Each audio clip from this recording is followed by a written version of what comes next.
The Everest weekend is here, and the stable is lucky enough to have two runners in the $20 million race. Alcohol free will run for owner and slot holder Yulong Stud. She ran a brilliant race, first up to finish fourth in the Group 2 Premier Stakes, less than 3 lengths behind Think About It and stablemate Hawaii 5-0, who will jump from barrier 10 for owners Jerry Harvey and John Singleton and slot holders Aquas Farm. You and Gai are in a good position to claim your first win in the race. How do you see the race playing out? Yeah, very exciting race. Fantastic to be a part of it with 2 live chances. Alcohol free. She's really open to some sharp improvement off the back of that first up run. She raced a little bit fresh, but certainly seen her physically take that improvement this week. Expected to be nice and positive in the run. I think that'll really suit her. She's going to put herself in the race, and as I said, she's been nice and sharp in what we've seen to date. Hawaii 5-0, he was electric last week. Jumped out of the ground.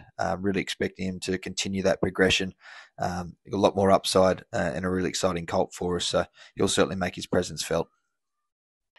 The stable has 3 runners in the Silver Eagle, including Kaboo, who is looking to improve on his most recent run. Coin Toss, who is a champion 3-year-old in Singapore for Gandavi Racing, and New Endeavour, who was purchased at the Goss London sale. Are you hopeful to see them all push on to the $10 million Golden Eagle? Yeah, certainly am. An interesting race for all these horses and a crucial one. Kaboo's going to bounce back. Disappointing their last start. He certainly feel he had his excuses. Up to a more suitable distance, and I feel he can really show that improvement. Coin toss, we don't know too much about. Certainly going to learn a lot more about him, but an intriguing runner coming from Singapore. New Endeavour, we've had quite a bit to do with his most recent runs. Feel he's a very class horse coming over from Europe. High expectations with him going forward. The distance may be a little bit short of his best, and he's got a tricky draw, but certainly in nice shape. Gambaret was impressive at long odds in the Dulcify a fortnight ago, and he will look to keep this winning streak intact this weekend in the Group 3 Gloaming Stakes. He will jump from an outside barrier, similar to his last start, which didn't seem to cause him any issues. Yeah, it was a fantastic run from him last up. Things did fall his way. The race shape certainly suited him. He should be even more suited stepping up in trip here. He was very good through the line, very, very strong through the line. Expect him to be able to work forward, put himself in the race. He won't be far off them, and certainly expect him to hold that form. Rafatak was 4th behind stablemate Gambaret in the Dulcify, and he will enjoy stepping up in trip to 1800 metres in the Gloaming Stakes. Talk us through his chances. I thought it was an excellent run there from Rafatak last start. Had to do plenty of work in the early stages. He absorbed plenty of pressure throughout, but I thought he stuck on very courageously. Going up in trip will be better suited.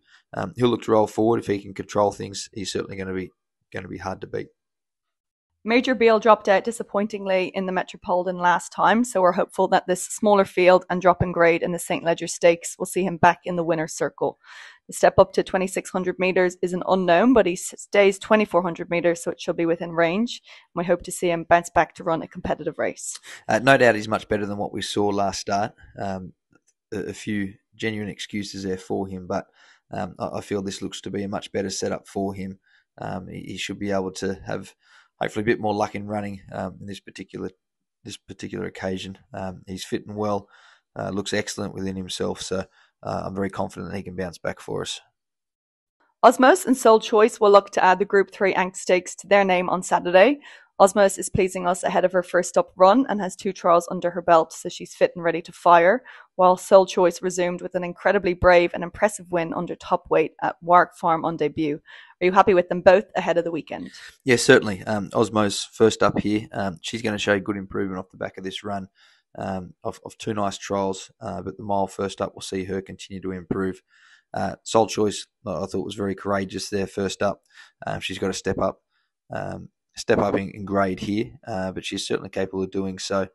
She's trialled nicely in between and certainly looks in really good shape.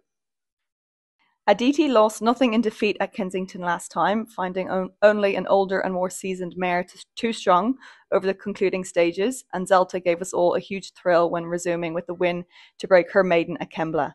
They will go head-to-head in the listed Reinald Allen quality over 1,400 metres. How have they both come on since their recent runs? Excellent.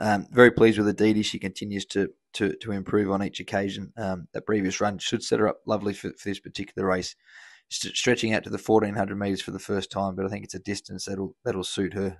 She'll be able to use her tactical speed to her advantage, and I certainly feel she'll take some catching. Zelta's really taken the necessary improvement off her maiden win. While she's stepping up quite sharply in grade, it's certainly not past her. She's been performing well on the training track, and really looks in good shape going to the run. Rise of the Masses resumed with an incredibly brave win at Warwick Farm. He's stepping up in class in the benchmark 78 handicap over 1400 metres, and he will jump from barrier 3 with Adam Hieronymus on board, who carries a big weight of 62 kilos.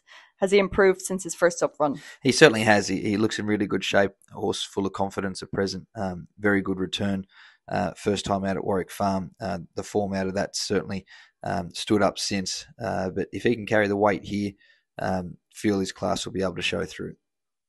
Just Fine and Alligator Blood are set to go head-to-head in the Might and Power Stakes over 2,000 metres. They've both won Group 1s at their latest starts and have their eyes on a couple of the major spring targets, including the Melbourne Cup and Cox Plate.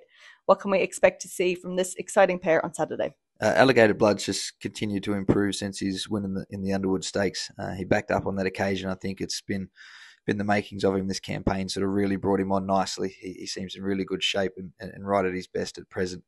Just Fine was excellent, breaking through at Group 1 level last start. Different conditions here for him. He's stepping back to the 2,000 metres and going from handicap conditions to weight for age company. So he has a few things against him, but quality horse that's been continuing to improve and surprise us on each occasion. So certainly shouldn't be forgotten here. Military Mission has taken the journey to Melbourne in his stride, and he's delighting us ahead of the Herbert Power Stakes. He's ran an incredibly brave race in the Group 1 Metropolitan last time to finish 4th.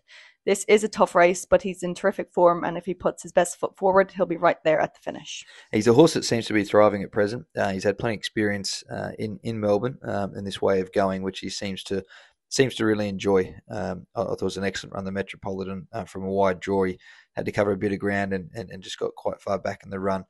So it was an excellent run on that occasion.